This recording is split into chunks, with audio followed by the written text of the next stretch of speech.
The aspiration of every car on the grid is to be first, to lead.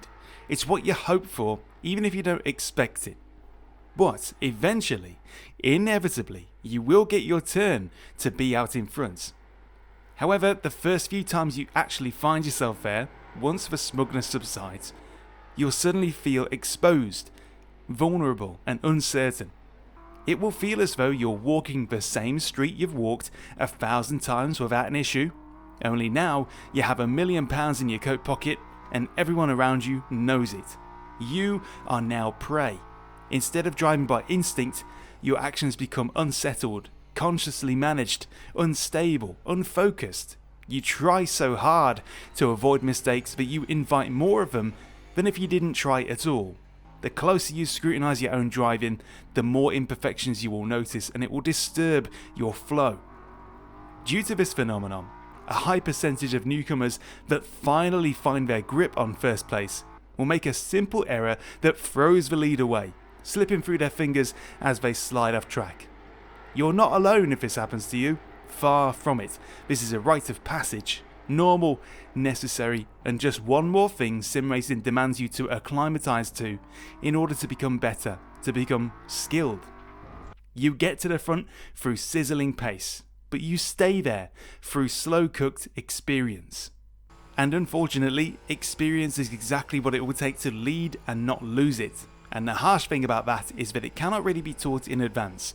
You have to be in contact with it in order to know it. You will have to painstakingly gain and feebly lose the lead several times before you understand the slippery nature of being in first place. Holding top spot is simply not the same as being anywhere else in the pack. You are at the head of the line, and it always feels like you haven't earned it somehow, like you're on borrowed time. As though it's only a matter of when, not if, you crumble slowly or snap quickly. It's part of what makes winning so exciting, even if your custody of it is only temporary. There are things you can do to keep your mind still and your lap time stable, however. When I find myself in the lead, and that's not too often, I'll find myself with nothing to chase, no car in front to set the pace, no easy visual target to measure against. Instead, I turn to the Delta to regulate my driving and give me focus. The Delta tracks your current lap time in real time against a benchmark of your choosing, telling you if you're ahead or behind whatever the Delta is comparing you against, and it is maybe the most vital tool for getting the best out of yourself in any race, whether you're in the lead or not. In iRacing, for example, the session last lap Delta is my most useful helper in race sessions because it will tell me if I was faster or slower than the very last lap I did. In a realistic world, I'd want that Delta to be showing slightly positive and in the green, or only slightly negative if I can't manage that. Keeping this Delta stable reassures me that I'm keeping a constant, consistent pace.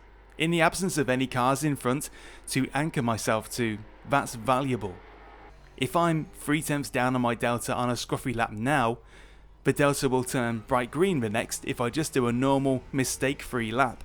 And that bright green colour is very good for morale, and setting a good pace is about managing your mind as much as anything. So always use the Delta. It's also useful for justifying why second place has maybe lost or gained time. If my Delta to my last lap is 5/10 in the red, and second place has just gained 5/10 to me, they're not getting faster. I've just gotten slower temporarily, and because I caused that, I can fix that. Imposter syndrome is also a menace to mental management. If you've spent countless races anywhere but first, you might feel like the victory somehow will be ripped away from you, even if you do everything right, everything possible to earn it. Remember, every single race that is run has a winner. Winning a race does not require you to be flawless. It just requires you to be better in that moment than everyone else. So why not you? What's so special about all these other bozos sitting in their sweaty sim rigs that means your hard work can't pay off this time in your sweaty sim rig? You bozo. You can do it. Winning a race in a serious sim full of serious people is ultimately not easy. That's why it's worthwhile. We're all ravenous role players who think we can beat you specifically. Take and hold first place, win over a full grid of us, and you have your first cathartic, satisfying stamp in the book. And the first stamp is often the hardest, but the best. If you've had more bottles than a pub past midnight, you're just going through what all us older heads have been through. Keep going.